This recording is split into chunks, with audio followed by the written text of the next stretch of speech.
kendaraan ini. Saya perkatakan itu.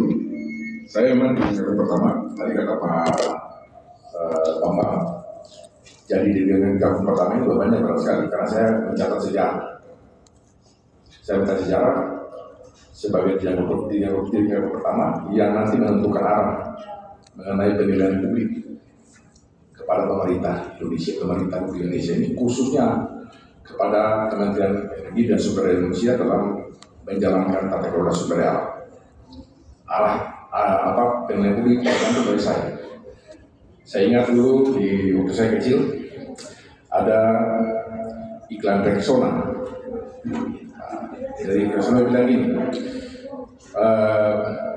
pandangan pertama terserah Anda, selanjutnya pandangan pertama itu selalu menggoda, selanjutnya terserah Anda.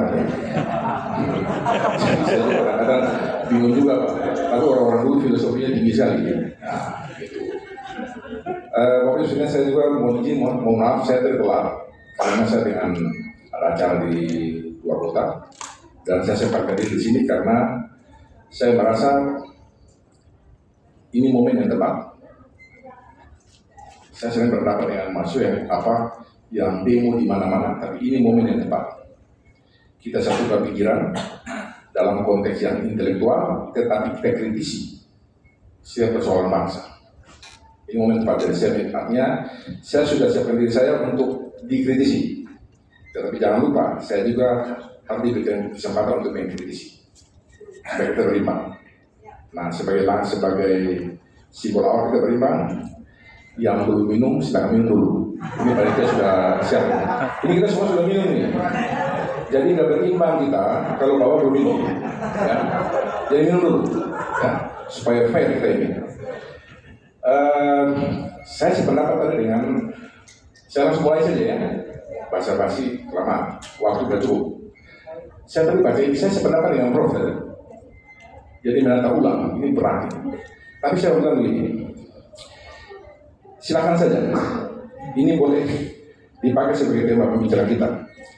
Tapi filosofi esensinya adalah bukan karena kita pesimis, tapi karena kita optimis.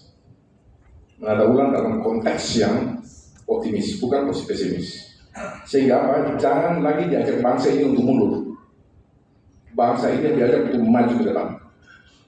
Kenapa? Tanggung jawab kita semua di sini adalah membangun bangsa ini untuk generasi yang akan datang. Kita bertanggung jawab untuk itu.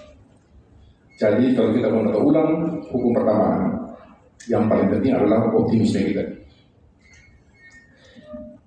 Saya sudah punya materi, tapi saya mau coba dulu untuk kita menyatukan konsep pikir kita supaya filosofi pikir kita itu selalu kalau bisa berriset tipis saja, sama lebih baik. Ketika saya dilantik jadi Dirjen Gakum, saya melihat Indonesia harus ditatap ke depan. Persoalan hukum yang tadi sudah dijelaskan, tumpang tindih aturan, kemudian ada oligarki itu cuma sekedar spirit kita. Itu memotivasi kita untuk berpikir ke depan. Karena suka atau tidak suka, ada perintah buku suci kita, Undang-Undang Dasar 45 itu, ya, yang menjadi buku suci dalam ilmu ketatanegaraan kita. Itu pasal 33 itu, yang tadi sudah dijelaskan oleh Pak Prof sama Pak Bambang tadi, bahwa suka atau tidak suka, sumber daya alam kita ini anugerah yang harus kita kelola dengan kedaulatan dan keadilan. Untuk apa? Muaranya ke kemauan rakyat. Oleh karena itu saya bilang, kalau kita berpikir mundur, kita berdosa terhadap kitab suci kita itu. Bapak Ibu saudara-saudara sekalian, untuk yang nanti saya akan bawakan ini, saya ingin supaya persoalan tumpang tindih yang katanya dari kewenangan di daerah bupati, kemudian provinsi, kemudian sampai ke pemerintah pusat, sesungguhnya ini sudah banyak. Yang bikin jelek ini, yang tadi dibilang mafia, di mana tadi mafia itu? Nah, ini dia. Jadi kita ini rusak cara berpikir kita karena kita fokus kepada mafia. Tapi kalau kita fokus pada Indonesia, kita tidak rusak. Harusnya kita fokus ke sana. Masa gara-gara mafia kita harus salahkan pemerintah? Karena itu saya bercanda, saya bilang sama teman-teman, kalau kita bikin kebun, ada babi hutan yang merusak, kita bikin pagar. Di sana kita bikin pagar lagi, di sana bikin pagar lagi. Kerjaan kita cuma bikin pagar. Itu berbeda Pak Prof ya. Harusnya kalau kita bikin kebun, ada babi hutan, kita pagari itu hutan itu, supaya selesai urusan kita dengan bikin pagar. Nah karena itu saya mau sampaikan, ada Prof ahli hukum, saya bilang gini, nggak ada satu undang-undang yang sempurna di dunia ini. Mana ada undang-undang yang sempurna di dunia ini? Kalau undang-undang sempurna kita nggak perlu DPR lagi, sudah selesai urusan ini. Gitu. Nah, yang jadi masalah kita adalah bagaimana kita berpikir soal bagaimana tata kelolanya. Kita kelola dengan dasar undang-undang yang cukup. Itu cukup sebetulnya. Yang penting kita konsisten. Soal kekurangan-kekurangan nanti kita perbaiki. Tapi yang paling penting jangan fokus kepada mafia tambang. Jangan fokus kepada mafia tambang kalau kita mau maju. Karena yang namanya mafia tambang itu bukan fokus itu. Itu harus diiris lehernya. Gitu. Saya terkesan dengan Pak Gus Dur. Ini cara berpikir kita. Gus Dur itu saya termasuk orang yang beliau filosofinya tinggi sekali. Beliau bilang kesebenarnya masalah di Indonesia ini, misalnya di dunia ini, cuma dua saja. Ada masalah yang bisa diselesaikan, ada masalah yang tidak bisa diselesaikan. Kalau masalah yang bisa diselesaikan, Anda nggak usah pikir, terus selesai juga itu. Kalau masalah yang tidak bisa diselesaikan, nggak usah juga dipikir, terus tidak bisa selesai itu. Nah, itu artinya apa? Itu cara berpikir yang konsisten. Nah, mahasiswa harus seperti itu. Supaya apa? Kita bisa dalam membedah satu persoalan bangsa, jangan kita fokus kepada hal-hal yang negatif. Mohon izin Pak Prof, ini mungkin gara-gara dulu kita sekolah ini.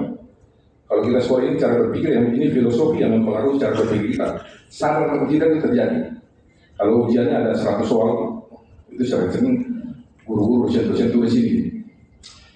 Salah 10 sama dengan 90, dapat 90. Jadi untuk menilai kebenaran dia lihat dari kesalahan. Harusnya benar 90 dapat 90. Kan kira-kira gitu, Prof. Itu simpel, tapi cara berpikir kita yang mempengaruhi sampai dengan saat ini. Oleh karena itu, saya mau bilang sama teman-teman semua, nanti saya akan bahas, tapi saya minta kalau tadi output dari forum ini adalah rekomendasi, maka rekomendasi adalah rekomendasi yang sifatnya optimis. Jangan kita mundur melalui rekomendasi yang sifatnya negatif. Pesimis. Karena pesimis tidak mungkin memberikan daya rasa yang kuat bagi kita untuk berpikir ya menjadi solusinya. Gak akan pernah itu. Nah, saya dikasih kesempatan, dikasih bahan untuk bicara soal kepastian hukum dan perlindungan kepentingan nasional dalam sektor pertambangan. Saya baca ini, saya sudah bisa membaca bahwa panitia ingin supaya perintah konstitusi pasal 33 itu menjadi roh di sini.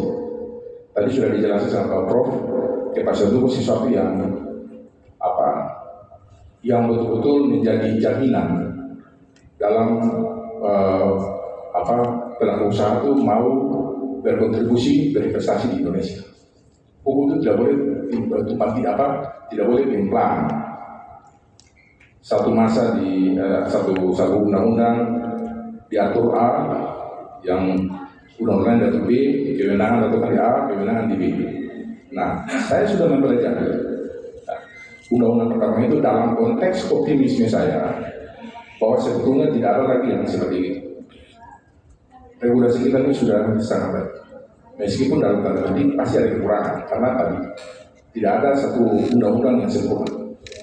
Karena undang-undang itu selalu berkejar-kejaran dengan perkembangan zaman. Kadang-kadang perkembangan zaman lebih dulu, undang-undang terbelakang. Atau kadang-kadang undang-undang lebih dulu, perkembangan masing-masing di belakang. Kita punya rencana ekonomi nuklir. Ini kan undang-undang lebih dulu. Perkembangan kita sekarang belum, masih jauh. Kita undang-undang sudah tinggi lebih dulu. Jadi contohnya itu. Nah, Sebelum saya mulai, atau saya kasih kritika dulu, saya ingin perkenalkan dulu apa dan siapa sebetulnya itu Direktorat Jenderal Gakum. Nah, ini ada hal yang khusus nih. Saya tahu setelah saya bicara di sini, kalau nanti di media massa tulis pasti pesimisnya lebih banyak dari optimisnya. Tapi saya tetap maju dengan keyakinan saya. Ya, jadi di Direktorat, jadi Kementerian SDM itu semua direktur diberikan kewenangan dengan pena. Nah, ada khusus Pak Prof. Kalau di Gakum kita diberikan kewenangan dengan pena dan terang. Jadi ini ucapan saya ini janji buat teman-teman semua untuk frekuensi nanti ke depan. Karena pasti ada sesuatu yang berbeda. Meskipun perbedaan itu buat memenuhi harapan dari pemerhati ya, pertambangan di Indonesia. Saya teringat tadi sudah dibilang Prof ada pencabutan 2078 IO. Saya salah satunya orang yang ada dalamnya dan juga mempengaruhi kebijakan itu. Ada Pak Menteri Investasi, ada Pak Wakil Menteri Pak Yudho saat itu dan saya. Nah, artinya apa? Yang kita lakukan adalah bukan regulasinya yang kita perbaiki. Ya, kita harus berpendapat bahwa regulasi itu sudah mengatur cukup untuk tahun ini, untuk masa sekarang. Kalau kita rubah regulasi lagi, menambah, ini tentunya akan banyak pekerjaan yang terabaikan. Karena ada banyak proses yang harus kita lakukan yang tidak mungkin dilakukan dengan sumber daya yang sekarang. Karena itu, yang kita lakukan adalah perbaikan tata kelola. Tadi yang dibilang oleh Gaki, saya pernah didatangi oleh beberapa banyaknya. Ada yang tidak pernah dibayar SPP-nya. 2017, 18, 19, 20, 21 tidak pernah dibayar. Pada saat kita cabut, baru dibayar. Datanglah mereka-mereka yang katanya punya pangkat tinggi. Saya juga pangkatnya tinggi sebelumnya. Tapi ada juga yang lebih tinggi dari saya itu. Kalau jaksa kan kita nggak boleh mau tinggi dan lain nggak urusan itu. Nah, di samping saya begini, ini orangnya sudah bayar dengan BPD. Jadi kalau sudah BPD apa lagi? Kenapa ini terhidupkan? Nah, saya sampaikan begini, mana bukti pembayarannya? Dia kasih ke saya semua. Nah, saya bilang sama dia begini, Bapak punya tunggakan IO tuh 2016, 17, 18, 19, 20, 21, 22. Sudah dibayar? Sudah Pak, mana buktinya? Nah, itu artinya Bapak ini jadi warga negara yang baik, yang punya hutang ke negara, bayar. Tapi Bapak bukan warga negara yang patuh. Karena pajak itu esensinya adalah patuh, bukan baik. Ya, kalau Anda bayar pajak sampai lunas, itu benar, itu Anda bayar orang baik. Gitu. Berhutang kepada negara harus bayar. Tapi ukuran saya bukan baik, ukuran saya adalah patuh. Karena itu IO Anda tidak akan seperti itu. Itu salah satu contoh bagaimana kita menerapkan regulasi yang baik. Karena kalau kita berikan kepada mereka, ya, artinya apa? Kita tidak patuh kepada regulasi. Nah, paling baik lagi kita oleh kaki itu. Karena sebetulnya kalau kita mau konsisten saja, sudah baik. Kalau saya dapat repot, dia yang mau kaya kan tidak susah itu. Bisa dapat repot. Nah, banyak yang kemudian menaruh harapan ke pengadilan. Saya bilang ini, saya sudah beberapa kali saya sampaikan. Mungkin nanti kita akan berdebat soal pemerintah tidak patuh kepada hukum. Saya akan berdebat situ. Tapi saya mau bilang bahwa tidak semua tambang yang berurusan dengan BUMN itu diterbitkan izinnya. Tidak semua. Dan sampai dengan saat ini belum ada satu pun yang menang di pengadilan yang kita eksekusi. Karena itu sikap.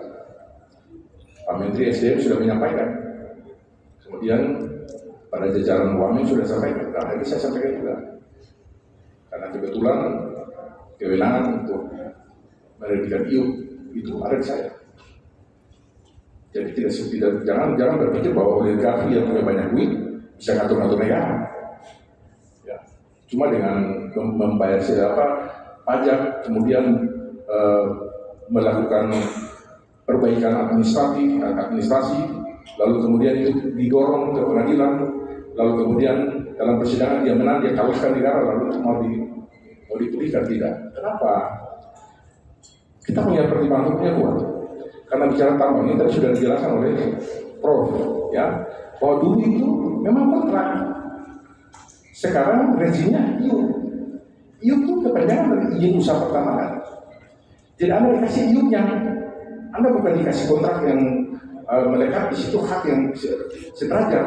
Itu kira Prof ya? Tidak sederajat. Kontrak harus sederajat. Fakta susevanda itu.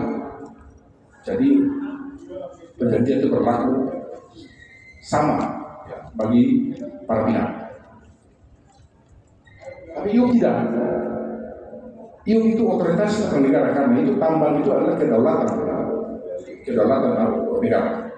Dan negara berdaulat untuk mengarahkan siapa yang harus diberikan izin. Nah, kalau ini kita pegang terus, nggak akan terjadi itu apa yang namanya dokter dokumen terbang. Kalau ada dokumen terbang, teman-teman sampaikan saja ke dirjen kami. Saya pastikan dicabut itu. Nah, teman-teman semua, terkait dengan perlindungan terhadap kepentingan nasional, Kementerian SDM itu sudah melakukan perubahan terhadap saya minta dia terakhir ini slide saya terakhir.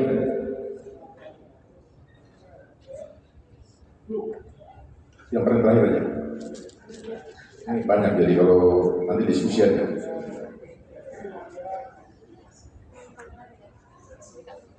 Terus.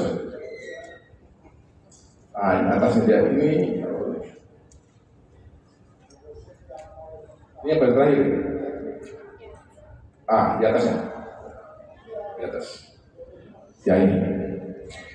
Jadi untuk memenuhi, jadi pemerintah itu juga sadar bahwa kekayaan alam yang terkandung dalamnya, termasuk di dalamnya ada mineral dan batu bara, ini betul-betul harus dikelola untuk muaranya adalah kemakmuran rakyat. Pada saat pembuatan Perpres 70 terkait dengan tata kelola sumber daya alam, itu terjadi perdebatan. Apa perdebatannya? Semua orang lalu memberikan rasa pesimis, dan itu berhasil dilakukan karena seakan-akan kalau kita berikan IUP kepada organisasi kemasyarakatan keagamaan, itu akan seakan-akan kita melibatkan agama dalam proses merusak lingkungan gitu. Sampai-sampai kemarin kepada perguruan tinggi pun itu diprotes, tapi sebetulnya ada dari pemerintah di situ. Kenapa? Karena kalau untuk sampai kepada kemakmuran rakyat, yang organisasi yang paling dekat dengan implementasi rakyat itu adalah organisasi keagamaan. Kenapa? Karena seluruh warga Indonesia dianggap beragama. Yang tidak beragama itu pengusaha kita ya. Tapi dianggap beragama.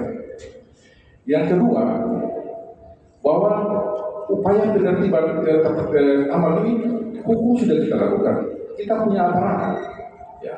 Kita punya organisasi-organisasi yang LSM banyak sudah lakukan, tapi masih tergagal. Karena itu pada saat itu pemerintah berpendangan gini. Satu yang belum pendekatan akhlak dari segi keagamaan. Kita berharap supaya suatu saat nanti mungkin para ustaz, para imam, para pendeta dan sebagainya itu bisa berkontribusi untuk melakukan reformasi terhadap tata kelola. Sehingga itu dilakukan. Karena itu rumusannya bukan organisasi keagamaan kemasyarakatan, tapi organisasi keagamaan yang dia mempunyai lembaga ekonominya. Karena kita tahu keagamaan tidak mungkin, tapi harus ada dukungan dari lembaga-lembaga yang berada di lingkup lembaga keagamaan. Contohnya gini, kalau Muhammadiyah punya rumah sakit, ya, dikelola dengan baik, apa salahnya? Hindu ya, apa salahnya rumah kemudian punya taman dikelola dengan baik? Yang penting organisasi berbeda, itu dulu. Tapi saat ini itu tetap menjadi prioritas pemerintah bahwa tata kelola sumber daya alam harus tetap bermuara kepada kemakmuran rakyat. Oleh karena itu di dalam pasal 60, nanti saudara baca di sini 60, 60A, 60B, ya, itu sudah dirancangkan lagi menjadi penguatan di undang-undang supaya apa? Supaya betul-betul keinginan pemerintah agar tambang ini, ya, karena ini kita bicara soal tambang saja, tambang batu minerba, agar minerba ini betul-betul bisa memberikan hasil untuk kemakmuran rakyat. Nah, nanti kita akan susun PP-nya. Ini pun akan terjadi betul. Tapi sekali lagi saya mau sampaikan di sini bahwa inilah pemikiran optimis. Ya. Ada orang bilang kan tambang itu merusak. Saya mau sampaikan Indonesia mengalami sistem tambang terbuka. Nggak ada tambang yang tidak merusak. Yang kacaunya lagi, ada yang protes tambang merusak, tapi masih makan pakai sendok gitu. Masih makan pakai sendok dia. Punya duit masih beli mobil mewah gitu. Dia nggak tahu itu hasil tambang semua. Jadi mau hasil tapi nggak mau produk awalnya, produk hulunya. Nah, teman-teman semua, perubahan undang-undang minerba ini sampai pada undang nomor 2 tahun 2026 ini untuk mengakomodir. Ya, jadi kalau tadi orang bilang kepastian hukum, ya, hukum itu pertama itu memberikan kepastian hukum supaya tidak ada lagi tawar-menawar bahwa tata kelola sumber daya alam harus muaranya kepada kemakmuran rakyat. Karena itu pemerintah betul-betul melakukan pengelolaan dengan kebijakan hilirisasi. Jadi hilirisasi itu memberikan nilai tambah terhadap produk, tapi bukan itu maksudnya satu-satunya. Jadi hilirisasi itu memberikan nilai tambah kepada produk dan memberikan nilai tambah terhadap hubungan ekonomi pada level middle dan juga level kecil. Itu yang perlu saya sampaikan sebagai acuan saya untuk kita diskusi. Ya, saya tahu ada banyak persoalan yang terjadi yang akan disampaikan dalam proses diskusi. Tapi saya mau sampaikan bahwa Kementerian SDM dan Direktorat Jenderal Penegakan Hukum ini terbuka untuk teman-teman mahasiswa. Saya juga sudah sampaikan untuk terbuka kepada media. Kalau bisa media yang ekstrim itu, mereka harus melihat. Karena kenapa? Rupa-rupanya di Indonesia ini harus melihat dulu. Nah, jadi takar dulu. Karena kalau cuma dengar-dengar dari luar, ini jadi persoalan. Jadi persoalan kita bersama. Nah, saya berharap lewat forum yang baik ini ada solusi, ada masalah yang disampaikan, dan kita bisa sampaikan ada solusi. Kalau memang itu belum lagi terselesaikan, nah kita coba diskusi yang sifatnya lebih insidensial. Seperti itu, ya.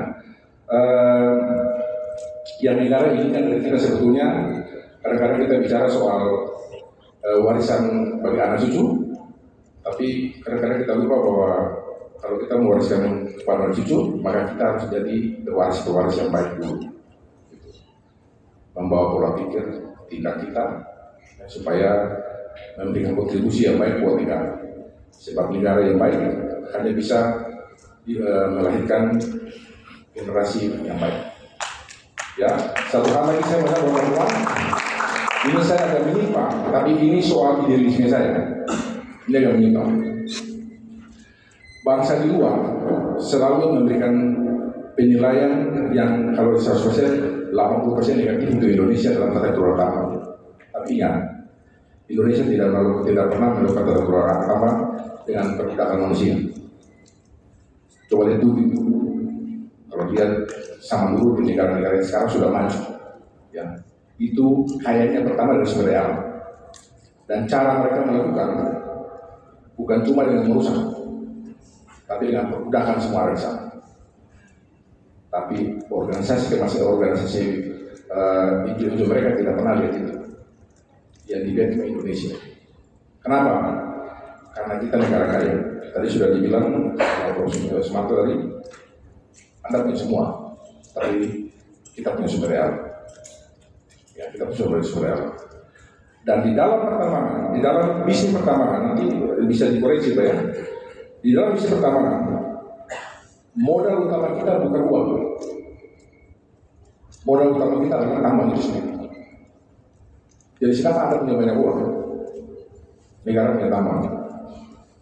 Kalau negara tidak mau kasih tambang, mau apa? Belanjakan saya dengan uang yang lain. Banyak uang Anda untuk komoditas yang lain. Ya, Anda bisa lakukan semua di luar. Tapi kita punya kedaulatan tambang. Kedaulatan tambang itu harus ditafsirkan bahwa modal utama dari industri pertambangan di Indonesia adalah tambang itu sendiri, bukan uang. Nah, supaya jangan nanti ada pesimis kita bilang kita mau kasih ke uangnya dari mana? Itu kalau kita sudah sampai situ, kita sudah mulai lakukan kegagalan kita itu. Karena dulu yang orang kaya itu punya uang juga. Dan mereka mendepan dari apa? Dari tambang itu. Dan yang paling sadar ini, itu mereka yang namanya mafia itu. Sadar mereka. Mereka untuk hiupnya dulu, karena mereka tahu ini sumber dayanya. Baru kemudian hiup ini dijual. Karena mereka tahu yang punya uang ini nunggu apa? Nunggu sumber daya alam kita, nunggu modal dasarnya. Nah, tapi bagi kita yang beberapa orang yang di luar, yang selalu berpikir bahwa kalau nggak punya uang nggak bisa tambang, nah itu cara berpikir yang itu kapitalis itu. Selalu uang. Kekuatan besar Indonesia adalah kekayaan, sumber daya alam. Karena itu Bapak Ibu boleh berbangga sekarang kalau negosiasi dengan Amerika, Indonesia salah satu yang paling berhasil. Nanti bisa dijelaskan oleh Pak Hikmahanto sebagai ahli hukum internasional. Tapi saya cuma baca di koran dan saya lihat faktanya saja. Kita punya bargaining position yang kuat, bukan karena kita negara yang banyak duit, bukan karena kita punya orang kaya di dunia, bukan. Tapi karena kita punya sumber daya alam yang kuat. Negara luar memperhitungkan kita karena sumber daya alam. Kita sendiri saja yang pesimis dengan sumber daya kita. Karena itu, lewat kesempatan ini saya sampaikan bahwa forum yang baik ini, kita harus bangga dengan sumber daya alam kita. Soal tata kelola, kita atur dengan kemandirian kita, dengan kedaulatan kita. Jangan terpengaruh dengan mereka yang di luar. Sudah kaya mereka itu dari sumber daya alam. Kita kelola dengan kemandirian kita, dengan kedaulatan kita menuju tambang yang berkeadilan. Saya kira itu. Terima kasih. Ya, terima kasih. Mungkin dipersingkat saja, saya langsung ke narasumber.